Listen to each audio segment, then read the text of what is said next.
Hi dear students and friends, welcome back to my YouTube channel. दोस्तों आज की topic की बात करते हैं पैसिव वॉइस। दोस्तों इसके पहले कई सारे टेंसेस के हमने पैसिव वॉइस बताए हैं और आज हम बात करते हैं passive voice of past indefinite. दोस्तों सबको पता है कि पैसिव वॉइस जब हम किसी भी टेंस का बनाते हैं तो हमें वहाँ पे थर्ड फॉर्म का यूज करना होता है और हेल्पिंग वर्ब हम एक टेंस आगे के लगाते हैं। इट मीन्स +1 हेल्पिंग वर्ब हम अप्लाई करते हैं, लेकिन कंटिन्यूअस को छोड़कर। तो दोस्तों आज हम बात करेंगे पास्ट टेंस का। जब हम पैसिव बनाएंगे तो इसमें कौन कौन सी हेल्पिंग वर्ब्स पुटअप करेंगे और ये कैसे हम इसका पैसिव वॉइस बनाएंगे। दोस्तों पास्ट इंडेफिनिट एक ऐसा इकलौता टेंस है जिसमें हमें सेकंड फॉर्म का यूज करना होता है। तो कुछ ये छोटी छोटी ट्रिक्स हैं जिनको अप्लाई करके आप अपने इंग्लिश को बहुत ज़्यादा ईजी कर सकते हैं। तो अगर किसी भी सेंटेंस में सेकंड फॉर्म लगा हुआ है तो इसका सीधा सा सिंपल सा मेथड है कि वो सेंटेंस हमारा है पास्ट इंडेफिनिट का। तो आइए दोस्तों इसका स्ट्रक्चर देखते हैं, इसका स्ट्रक्चर कैसे बनेगा और इसका नेगेटिव कैसे बनता है, इंट्रोगेटिव कैसे बनेगा। तो आइए दोस्तों सबसे पहले यहाँ पे हमने लिखा हुआ है passive voice of past indefinite affirmative sentences. दोस्तों सबसे पहले हमने लिखा हुआ है यहाँ पे स्ट्रक्चर। दोस्तों अगर आपको स्ट्रक्चर बहुत इजीली आ गया तो आप जब इसका पैसिव वॉइस बनाएंगे तो बहुत अच्छे से आप उसको चेंज कर सकते हैं। तो सबसे पहले आपको चेंज करना होगा पीछे वाला जो सेंटेंस। जब आप एक्टिव वॉइस लिखते हैं तो एक्टिव वॉइस में जो ऑब्जेक्ट होता है वो पैसिव वॉइस में बनेगा सब्जेक्ट, लेकिन हमने उसको ऑब्जेक्ट ही रखा है। तो दोस्तों सपोज यहाँ मेरा अभी कोई सेंटेंस है, लिखा है सी हेटेड द पुअर। तो यहाँ का जो ऑब्जेक्ट है वो सबसे पहले रखेंगे, उसके बाद में हेल्पिंग वर्ब के बाद में इसके बाद आपका आ जाएगा मेन वर्ब के थर्ड फॉर्म का यूज करना होगा। उसके बाद में आपका आएगा अदर वर्ड और अदर के वर्ब के बाद में आएगा आपका बाई सब्जेक्ट। तो स्ट्रक्चर मेरा क्या है, सबसे पहले हमने लिखा हुआ है ऑब्जेक्ट के बाद में सिंगुलर है तो मुझे वाज यूज करना होगा और अगर प्लूरल है तो मुझे वर्ब का यूज करना होगा। आफ्टर इट मुझे यूज करना होगा मेन वर्ब की थर्ड फॉर्म। मेन वर्ब की थर्ड फॉर्म यूज करने के बाद में फिर मुझे यूज करना होगा अदर वर्ड्स और अदर वर्ड्स के बाद में जो सब्जेक्ट है उसको पीछे ले जाएंगे तो हमें करना होगा बाई सब्जेक्ट। तो दोस्तों यहाँ पर कुछ एग्जाम्पल्स लिखे हुए हैं, तो वन बाय वन एग्जाम्पल्स को हम लोग चेंज करते हैं इनटू पैसिव वॉइस। सबसे पहला मेरा लिखा हुआ है सी हेटेड द पुअर। अभी मैंने बताया था आपको जब भी किसी सेंटेंस में सेकंड फॉर्म हो इट मीन्स वो सेंटेंस हमारा है पास्ट इंडेफिनिट का। और पास्ट इंडेफिनिट का जब आप पैसिव वॉइस बनाओगे तो +1 फॉर्मूला। +1 मीन्स हमें एक टेंस आगे की हेल्पिंग वर्ब करनी होगी। अब सपोज ये सेंटेंस हमारा है पास्ट इंडेफिनिट का, अब +1 टेंस इसमें करोगे तो आप पहुंचेंगे पास्ट कंटिन्यूअस में और पास्ट कंटिन्यूअस में हेल्पिंग लगती है वाज वर्ब। तो यहाँ मुझे थर्ड फॉर्म लगाना होगा, वाज वर्ब भी लगाना होगा। आप इसको इजीली ऐसे भी समझ सकते हैं कि अगर किसी भी सेंटेंस में सेकेंड फॉर्म है तो जब इसका पैसिव वॉइस आप बनाएंगे तो आपको हेल्पिंग वर्ब वाज और वर्ब का यूज करना होगा और इसके बाद थर्ड फॉर्म करना होगा। तो सबसे पहले मैंने यहाँ निकाला ऑब्जेक्ट क्या है द पुअर।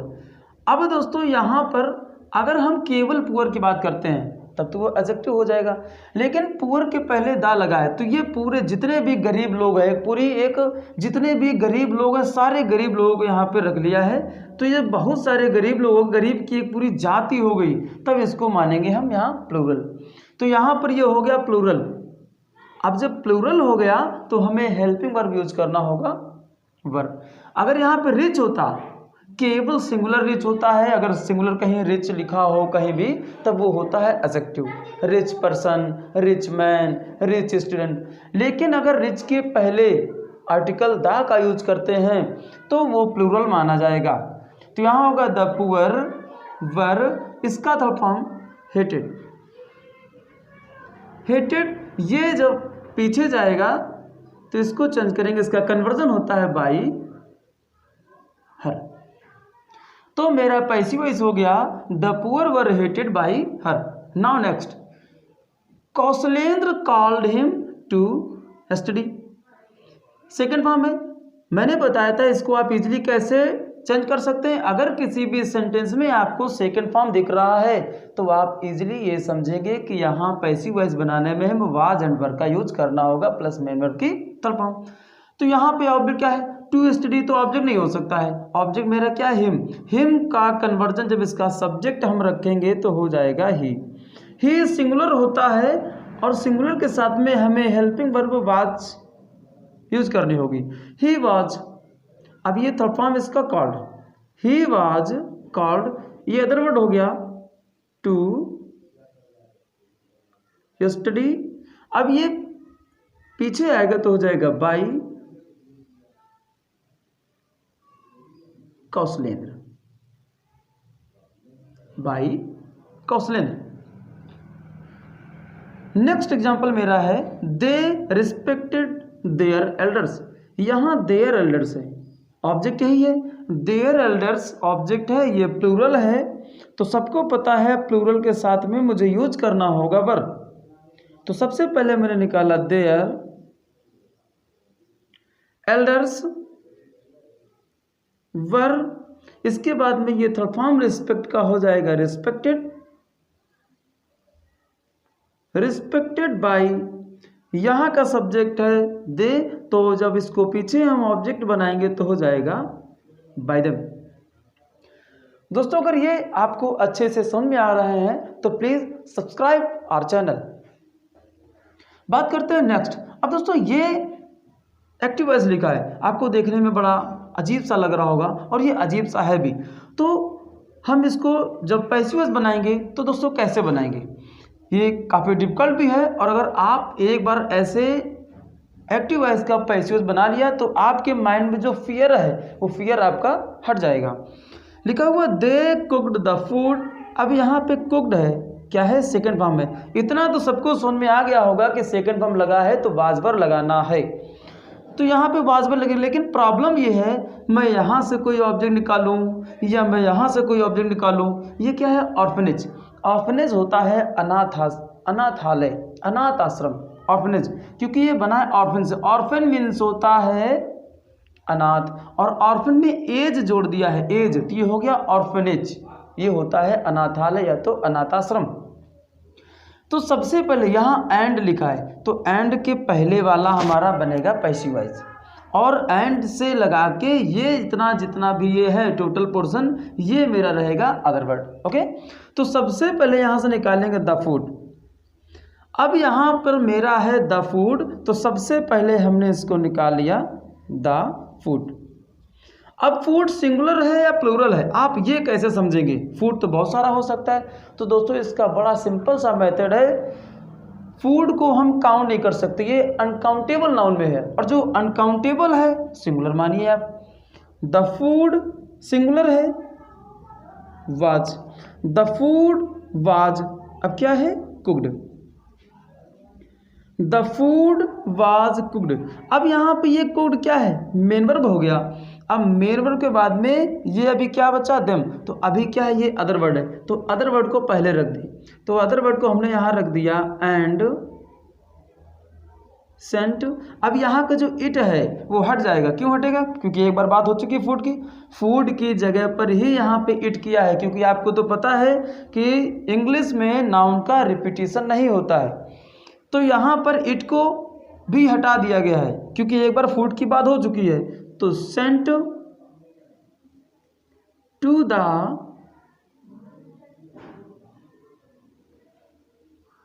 ऑर्फनेज। अब यहाँ का जो है दे पीछे जाएगा तो हो जाएगा बाई देम। अब बात करते हैं निगेटिव के स्ट्रक्चर की।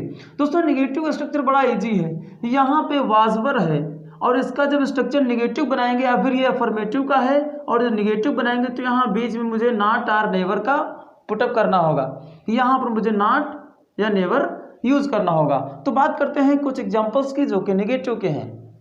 नाउ फ्रेंड्स कुछ एग्जांपल्स हैं निगेटिव के एंड कुछ एग्जांपल्स हैं इंट्रोगेटिव की। अगर हम बात करें निगेटिव के स्ट्रक्चर की, तो निगेटिव के स्ट्रक्चर में हमें सिर्फ वाज एंड वर के बाद में नॉट और नेवर का यूज करना होगा, और इंट्रोगेटिव में सबसे पहले क्या करना होगा, वाज और वर या WH फैमिली है तो वो उसी के अकॉर्डिंग बनेगा। तो दोस्तों हम बात करते हैं कुछ और एग्जांपल्स की जो कि निगेटिव के हैं, फिर इसके बाद में बात करते हैं इंट्रोगेटिव। दोस्तों इसका निगेटिव का जब हम पैसिव बनाएंगे तो ये बहुत ईजी होता है, क्योंकि यहाँ पे हेल्पिंग वर्ब यूज होती है डिड नॉट, और जब कभी आपको डिड नॉट दिख जाए किसी भी सेंटेंस में तो आपको डिड के जगह पर वाज और वर का यूज करना है, बाकी नॉट और नेवर तो कभी हटेगा ही नहीं। तो बड़ा इजी होगा, जरा देखते हैं। यहाँ पे लिखा हुआ है, पहला हमारा एग्जाम्पल है, the doctor did not advice me to give up sweets. यहाँ पे लिखा है डिड नॉट। अगर किसी भी सेंटेंस में किसी भी एक्टिव वॉइस में डिड नॉट आए तो आपको सिंपल करना क्या है, सिंपली जहाँ डिड है डिड की जगह पर हमें वाज या तो वर यूज करना होगा, नॉट तो हटना ही नहीं है। तो डिड जहाँ है वाज वर करना है, बाकी पैसिव बन जाएगा। यहाँ पे क्या लिखा है, advice me to give up. अब दोस्तों ये गिव अप क्या है, गिव अप मीन्स क्या होता है, गिव अप मीन्स होता है त्यागना। जब किसी मेन वर्ब के बाद में एमवी के बाद में कोई भी प्रीपोजिशन रखी जाती है उसको बोलते हैं फ्रेजल वर्ब। क्या बोलते हैं उसको बोलते हैं फ्रेजल वर्ब। तो गिव अप होता है त्यागना, छोड़ना। मिठाई छोड़ने के लिए डॉक्टर ने सलाह दी है, डॉक्टर ने सलाह नहीं दी है मिठाई छोड़ने के लिए। तो अब बनाते हैं इसका हम लोग पैसिव वॉइस। लिखा है the doctor did not advice me. यहाँ पर क्या है, मी ऑब्जेक्ट है, इसको जब मैं सब्जेक्ट बनाऊंगा तो इसका कन्वर्जन होगा आई। तो सबसे पहले हमने किया आई, पास्ट टेंस है तो हमें यहाँ करना होगा वाज। नॉट नहीं हटने वाला है, आई वॉज नॉट, मेन वर्ब इसका तो form advised, I was not advised to give up sweets. I was not advised to give up sweets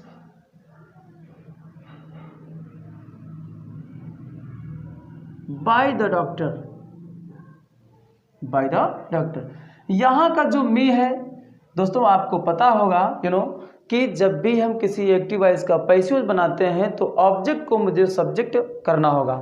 तो यहाँ ऑब्जेक्ट है मी, और ऑब्जेक्ट का जब मैंने सब्जेक्ट बनाया तो हो गया आई। तो आई सिंगुलर हो गया, पास्ट टेंस में सिंगुलर होता है, वाज कर दिया। I was not advised to के बाद में क्या है ये, give up sweets by the doctor. बात करते हैं नेक्स्ट। लिखा हुआ है he never accepted your proposal. दोस्तों ये ऐसे एग्जाम में बहुत ज़्यादा आते हैं क्योंकि बच्चे ये कंफ्यूज हो जाते हैं कि यहाँ पे नेवर है, और नेवर तो प्रेजेंट डेफिनेटिव में लगता है और पास्ट में भी लगता है, लेकिन वो कैसे समझेंगे। तो दोस्तों यहाँ पे लिखा है एक्सेप्टेड सेकंड फॉर्म, और जब कहीं भी सेकंड फॉर्म आ जाए तो वो तो पास्ट होगा। तो यहाँ पर नेवर है, हटने वाला नहीं है, यहाँ पे एक्सेप्टेड है, थर्ड फॉर्म सेकंड फॉर्म अभी है, लेकिन जब सेकंड फॉर्म लिखा होता है तो हम पैसिव बनाते समय वाज वर का यूज करते हैं। तो यहाँ का ऑब्जेक्ट हो जाएगा योर प्रपोजल। तो सबसे पहले मैंने लिखा योर प्रपोजल, सिंगुलर नंबर है, हमें हेल्पिंग वर्ब यूज करनी होगी वॉज के बाद में ये क्या, नेवर नहीं हटने वाला, नेवर और नॉट नहीं हटते हैं। Never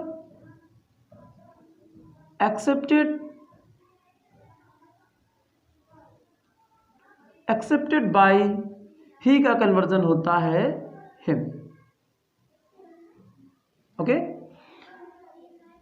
your proposal was never accepted by him. अब बात करते हैं इंट्रोगेटिव। लिखा हुआ है did her answers impress you. यहाँ पे शुरुआत में हेल्पिंग वर्ब है, और जब हमें पैसिव वॉइस बनाना होगा तो हमें भी शुरुआत में ही हेल्पिंग वर्ब पुटअप करनी होगी according to object of sentence. यहाँ पर ऑब्जेक्ट मेरा यू है, यू जब यहाँ आ जाएगा यू का कन्वर्जन यू रहता है, और यू प्लूरल नंबर है, पास्ट टेंस में सब में प्लूरल होता है। तो यू को जब मैं यहाँ लेके आऊँगा, यू हमारा हो गया प्लूरल, तो प्लूरल हो गया, तो इसके पहले मुझे करना होगा वर। तो वर यू, इसके बाद क्या है, वर यू, इसके बाद हुआ इम्प्रेस्ड, थर्ड फॉर्म इम्प्रेस्ड। अब ऑब्जेक्ट क्या है यहाँ पे, ये क्या हो जाएगा बाई, इसको पीछे लेके जाएंगे तो सेम रहेगा हर आंसर्स।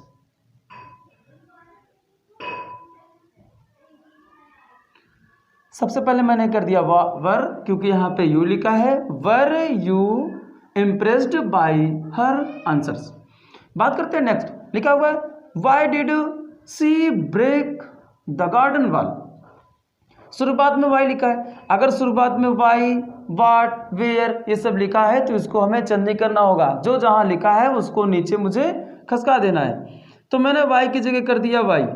अब यहाँ पे मुझे हेल्पिंग वर्ब पुटअप करनी होगी। हेल्पिंग वर्ब हम तब पुटअप करेंगे जब मुझे यहाँ का ऑब्जेक्ट पता होगा। ऑब्जेक्ट ये क्या है, ये है मेन वर्ब, और मेन वर्ब यहाँ पे है, ये क्या लिखा है, द गार्डन वॉल, यही हमारा हो गया ऑब्जेक्ट। वॉल सिंगुलर है, जब सिंगुलर है तो मुझे यूज करना होगा वॉस का। तो यहाँ मैंने किया वॉस, फिर है क्या object, the garden wall, the garden wall. यहाँ पे क्या है, ब्रेक, क्योंकि इसके बाद आएगा थर्ड फॉर्म, ब्रेक का third form broken. Broken by she का कन्वर्जन हर, लास्ट में क्वेश्चन मार्क।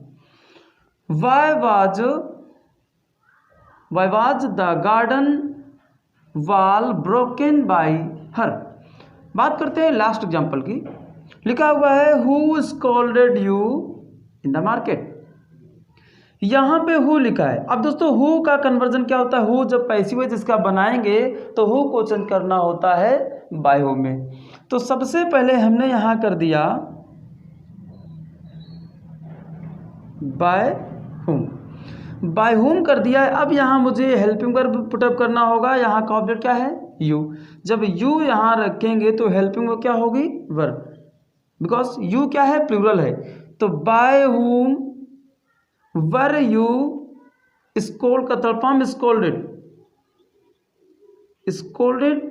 अब क्या है, इन द मार्केट। दोस्तों आज का सेशन अगर अच्छा लगा हो तो प्लीज़ सब्सक्राइब आवर चैनल।